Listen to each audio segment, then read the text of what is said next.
Hi everyone, my name is Yume Chang and I'm the founder of Life is Love School, where we teach adult survivors of childhood trauma essential skills to live a happier and healthier life.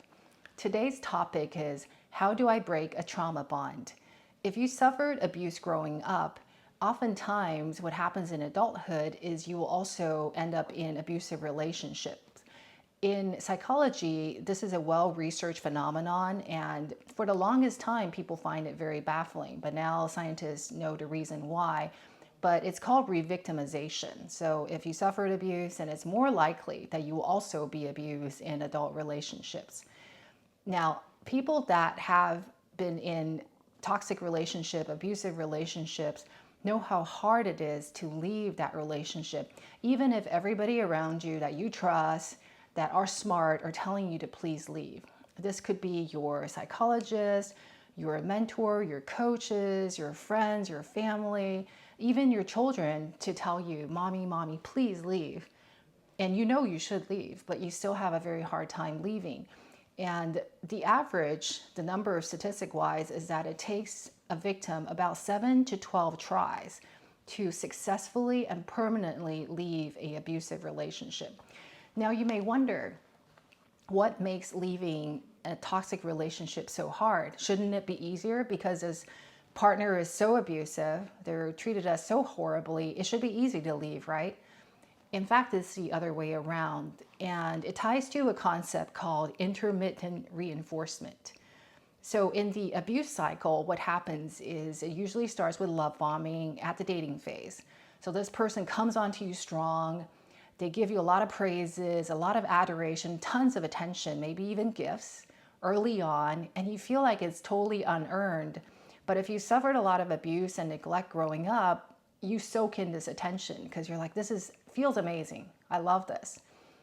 As the relationship starts to progress, you'll sense that this person might start to pull away a little. They might start to complain about you, criticize about little things, and you start to feel a little bit unsteady.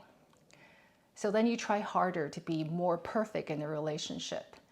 And then they tighten up the noose a little bit more, right? Now you're even less perfect. So you try even harder to try to win back their affection. And the cycle of giving you a lot of attention and the makeup cycle and then followed by the abuse cycle, and sometimes it even turns violent, is what's called intermittent reinforcement. So it's sometimes good, sometimes not good. People that train animals are well aware of what intermittent reinforcement is.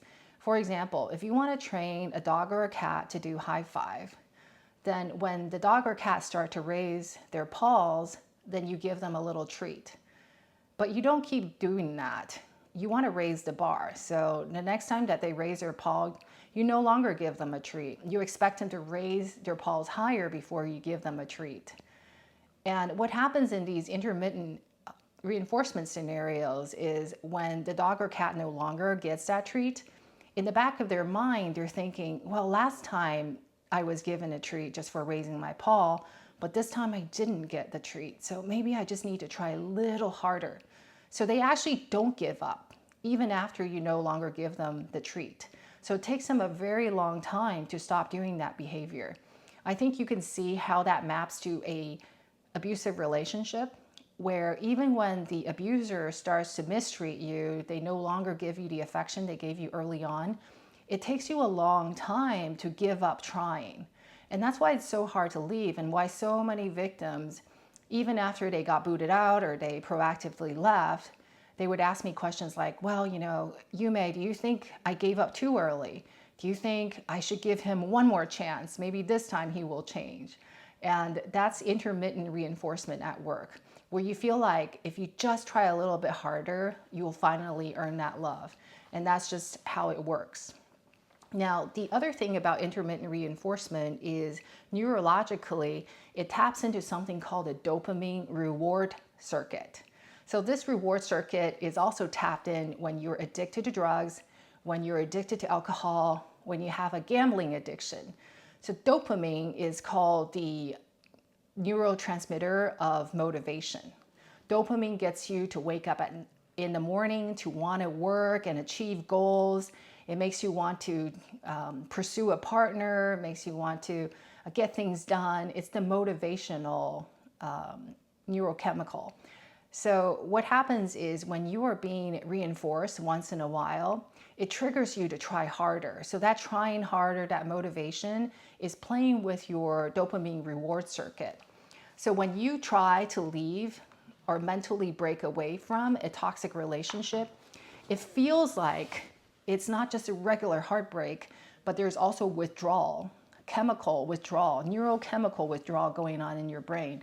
So it's as if you're trying to kick an addiction at the same time healing a heartbreak. And that's why leaving a toxic relationship is so incredibly difficult. So if you walk away from today's video, remember one thing. I would like you to remember that please keep trying. It's very, very common that you would leave and then you might falter, you might contact him again, you might withdraw that restraining order, etc., let him back into your life. But just know that it's very common, and be compassionate towards yourself, forgive yourself, and when you're ready, try again. Because every time you try, you give your heart a chance to catch up with what your brain already knows, which is this person and this relationship is no good for you and that you deserve better. Now, when it comes to breaking trauma bond, one thing that is really important to do is to write down the incidents.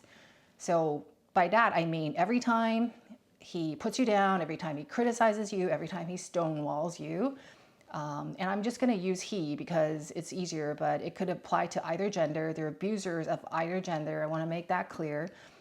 Every time he hits you, right? God forbid, every time that he abuses his children, write it down. Because what happens too often is that as soon as you try to leave the relationship, euphoric recall is going to set in. This is a phenomenon where you're only going to remember the good times.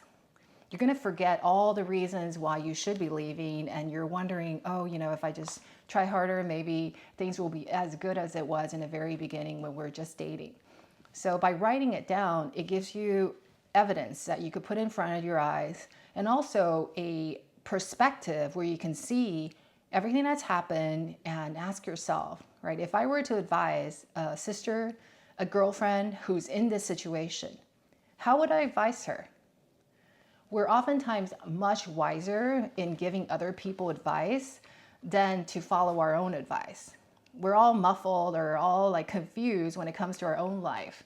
And what I'm teaching here is a technique called cognitive diffusion, meaning that you're no longer completely tied up in your own world and your own thought, but you're putting the situation down on paper and you're looking at it. This is my notes, right? You're looking at it as if you're observing somebody else's life. So you're able to bring more of a wise, cool mind to assess a situation and come up with a more rational next step for yourself. Now, the last thing I will cover is that when it comes to leaving a toxic relationship, a lot of times what keeps people there is the hope that if I just try one more time, give them one more chance, that they'll finally change, or that if I leave this person, they will finally become a better version of themselves for some other women, and I will be missing out, and I'll be all alone, right? That's the common thread that goes on. And I want you to think about just how hard it is for you to change. You're here with me because you suffered childhood trauma or relationship abuse, and through that process, you picked up some coping mechanism, you picked up some brain changes that you didn't want, that was trying its best to help you cope with a possible situation. When you were a child, you didn't have a lot of resources, so you just did whatever you can. And now you're trying really hard to unlearn some of the things that you learned, learn some of the new skills that will move your life forward. And you know how hard that process is. And this is with you being fully aware, fully committed, and doing the work. Now, think about your partner, right? This is likely a person who is not aware, not informed, doesn't suffer any pain, is not interested in changing. So what are the odds that he's going to change? And I bet if you're watching this video, more likely than not, you have given this person fair warning, maybe already many chances, and he blew it. So one thing I always tell my clients is don't make that one day bet. The one day bet is, one day I think he will be. If you're saying that, then that means that you don't want to be with the person who, as he is, right? You never really wanted that person. You're dating or being with a fantasy person that does not exist in this life. And it's unlikely to exist in this life because his chances of changing is so little. So I hope you understand that trying to change a person who has no intention of changing is next to impossible. And the best thing you could do is knowing everything that's happened. What is the best decision you can make for yourself? And writing down that list, as I mentioned, is super important. And in fact, I always advise my members to read that list as often as they can. Ideally, the first thing when you wake up in the morning, review it at lunchtime, and read it again before you go to bed. So it wards off euphoric recall before it even sets in. Because by the time it sets in, a lot of times it's too hard to stop it. I hope you find today's discussion helpful. As always, I would love for you to join a conversation in our women-only membership group. I will also be dropping in course content, so digital course contents in the membership area so that you could learn essential skills to help you balance emotions and make good decisions, set boundaries. If you are interested in healing and wanted to have an accelerated path, I think you'll really enjoy being part of the group and learning not just from me, but also from the wise women that are in the group that are also committed to growing and learning self-love. Until next time, have a wonderful week.